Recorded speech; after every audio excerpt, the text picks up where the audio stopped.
Hello, welcome back to Teen Story Share. This week we're continuing My Side of the Mountain by Jean Craighead George, and we're reading the second chapter. If you missed chapter 1, that will be linked down below.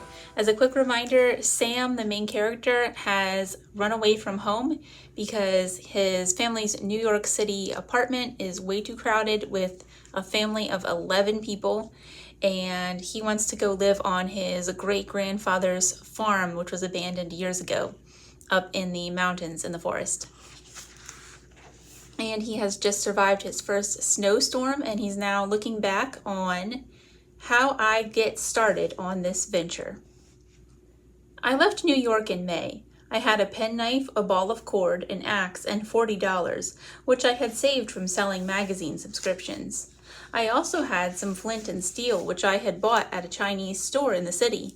The man in the store had showed me how to use it. He had also given me a little purse to put it in and some tinder to catch the sparks. He had told me that if I ran out of tinder, I should burn cloth and use the charred ashes. I thanked him and said, "This is the kind of thing I am not going to forget." On the train north to the Catskills, I unwrapped my flint and steel and practiced hitting them together to make sparks. On the wrapping paper, I made these notes. "A hard, brisk strike is best. Remember to hold the steel in the left hand and the flint in the right, and hit the steel with the flint. The trouble is, the sparks go every which way." And that was the trouble. I did not get a fire going that night, and, as I mentioned, this was a scary experience. I hitched rides into the Catskill Mountains. At about 4 o'clock, a truck driver and I passed through a beautiful, dark hemlock forest, and I said to him, "This is as far as I'm going." He looked all around and said, "You live here?" "No," I said, "but I'm running away from home, and this is just the kind of forest I have always dreamed I would run to. I think I'll camp here tonight." I hopped out of the cab. "Hey boy," the driver shouted, "are you serious?" "Sure," I said. "Well now, ain't that somepin'? You know, when I was your age, I did the same thing. Only thing was, I was a farm boy and ran to the city, and you're a city boy running to the woods." "I was scared of the city. Do you think you'll be scared of the woods?" "Heck no!" I shouted loudly. As I marched into the cool, shadowy woods, I heard the driver call back to me, "I'll be back in the morning if you want to ride home." He laughed. Everybody laughed at me. Even Dad. I told Dad that I was going to run away to great-grandfather Gribley's land. He had roared with laughter and told me about the time he had run away from home. He got on a boat headed for Singapore, but when the whistle blew for departure, he was down the gangplank and home in bed before anyone knew he was gone. Then he told me, "Sure, go try it. Every boy should try it." I must have walked a mile into the woods until I found a stream. It was a clear, athletic stream that rushed and ran and jumped and splashed. Ferns grew along its bank, and its rocks were upholstered with moss. I sat down, smelled the piney air, and took out my penknife. I cut off a green twig and began to whittle. I have always been good at whittling. I carved a ship once that my teacher exhibited for Parents' Night at school. First, I whittled an angle on one end of the twig. Then I cut a smaller twig and sharpened it to a point. I whittled an angle on that twig and bound the two angles face to face with a strip of green bark. It was supposed to be a fish hook.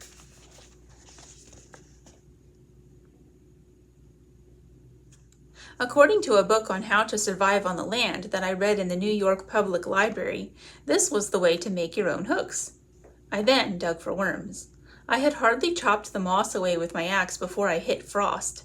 It had not occurred to me that there would be frost in the ground in May, but then I had not been on a mountain before. This did worry me, because I was depending on fish to keep me alive until I got to my great-grandfather's mountain, where I was going to make traps and catch game. I looked into the stream to see what else I could eat, and as I did, my hand knocked a rotten log apart. I remembered about old logs and all the sleeping stages of insects that are in it. I chopped away until I found a cold white grub. I swiftly tied a string to my hook, put the grub on, and walked up the stream looking for a good place to fish. All the manuals I had read were very emphatic about where fish lived, and so I had memorized this. In streams, fish usually congregate in pools and deep, calm water. The heads of riffles, small rapids, the tail of a pool, eddies below rocks or logs, deep undercut banks, in the shade of overhanging bushes, are all very likely places to fish. This stream did not seem to have any calm water, and I must have walked 1,000 miles before I found a pool by a deep undercut bank in the shade of overhanging bushes. Actually, it wasn't that far. It just seemed that way because as I went looking and finding nothing, I was sure I was going to starve to death. I squatted on this bank and dropped in my line. I did so want to catch a fish. One fish would set me upon my way because I had read how much you can learn from one fish. By examining the contents of its stomach, you can find what the other fish are eating, or you can use the internal organs as bait. The grub went down to the bottom of the stream. It swirled around and hung still.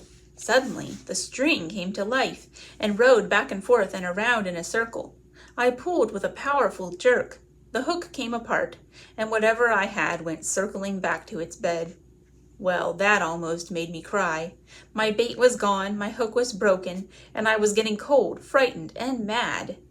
I whittled another hook, but this time I cheated and used string to wind it together instead of bark.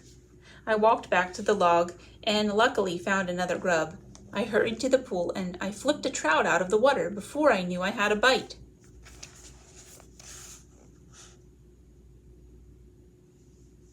The fish flopped and I threw my whole body over it. I could not bear to think of it flopping itself back into the stream. I cleaned it like I had seen the man at the fish market do, examined its stomach and found it empty. This horrified me. What I didn't know was that an empty stomach means the fish are hungry and will eat about anything. However, I thought at the time that I was a goner. Sadly, I put some of the internal organs on my hook, and before I could get my line to the bottom, I had another bite. I lost that one, but got the next one. I stopped when I had 5 nice little trout and looked around for a place to build a camp and make a fire. It wasn't hard to find a pretty spot along that stream. I selected a place beside a mossy rock in a circle of hemlocks. I decided to make a bed before I cooked. I cut off some boughs for a mattress, then I leaned some dead limbs against the boulder and covered them with hemlock limbs. This made a kind of tent. I crawled in, lay down, and felt alone and secret and very excited. But, the rest of the story. I was on the northeast side of the mountain. It grew dark and cold early. Seeing the shadows slide down on me, I frantically ran around gathering firewood.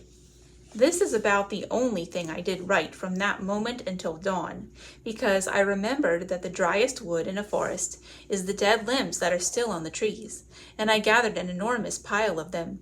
That pile must still be there, for I never got a fire going. Here's some pictures of shelters. I got sparks, sparks, sparks. I even hit the tinder with the sparks. The tinder burned all right, but that was as far as I got. I blew on it, I breathed on it, I cupped it in my hands, but no sooner did I add twigs than the whole thing went black. Then it got too dark to see. I clicked steel and flint together even though I couldn't see the tinder. Finally, I gave up and crawled into my hemlock tent, hungry, cold, and miserable. I can talk about that first night now, although it is still embarrassing to me because I was so stupid and scared that I hate to admit it. I had made my hemlock bed right in the stream valley, where the wind drained down from the cold mountain top. It might have been all right if I had made it on the other side of the boulder, but I didn't. I was right on the main highway of the cold winds as they tore down upon the valley below. I didn't have enough hemlock boughs under me, and before I had my head down, my stomach was cold and damp. I took some boughs off the roof and stuffed them under me, and then my shoulders were cold. I curled up in a ball and was almost asleep when a whippoorwill called. If you have ever been within 40 feet of a whippoorwill, you will understand why I couldn't even shut my eyes. They are deafening. Well, anyway, the whole night went like that. I don't think I slept 15 minutes, and I was so scared and tired that my throat was dry. I wanted to drink, but didn't dare go near the stream for fear of making a misstep and falling in and getting wet. So I sat tight and shivered and shook, and now I am able to say I cried a little tiny bit. unfortunately. The sun has a wonderfully glorious habit of rising every morning. When the sky lightened, when the birds awoke, I knew I would never see anything so splendid as the round sun coming up over the earth. I was immediately cheered and set out directly for the highway.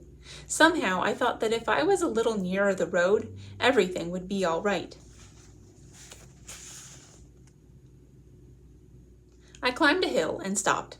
There was a house, warm and cozy, with smoke coming out of the chimney and lights in the windows, and only 100 feet from my torture camp. Without considering my pride, I ran down the hill and banged on the door. A nice old man answered. I told him everything in one long sentence and then said, "And so, can I cook my fish here? Because I haven't eaten in years." He chuckled, stroked his whiskery face, and took the fish. He had them cooking in a pan before I knew what his name was. When I asked him, he said Bill something, but I never heard his last name because I fell asleep in his rocking chair that was pulled up beside his big, hot, glorious wood stove in the kitchen. I ate the fish some hours later, also some bread, jelly, oatmeal, and cream. Then he said to me, "Sam Gribley, if you are going to run off and live in the woods, you better learn how to make a fire. Come with me." We spent the afternoon practicing. I penciled these notes on the back of a scrap of paper so I wouldn't forget. When the tinder glows, keep blowing and add fine, dry needles one by one, and keep blowing steadily, lightly, and evenly. Add 1-inch dry twigs to the needles, and then give her a good big handful of small dry stuff. Keep blowing. Okay, next time we'll read The Manner in Which I Find Gribley's Farm. So to find out how Sam finds his new home, come back next Friday. I hope you have a great weekend. See you then. Bye.